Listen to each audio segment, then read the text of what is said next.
la vida musical de Umazapas, dices, ya tenemos 15 años, últimamente van sonando mucho, la gente les va reconociendo ya no solo en Imbabura, sino en otras partes del Ecuador y en el mundo. ¿A dónde nomás han ido? Porque yo sé que ustedes han viajado ya fuera del país, ¿en dónde nomás han estado?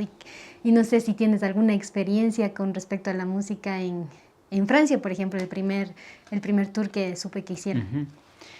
Ujú. Bueno, hemos tenido la experiencia de estar fuera de este país y es algo bastante bonito también porque encontramos a residentes ecuatorianos que viven en otros países y al escuchar la melodía de aquí de Imbabura, ellos lloran.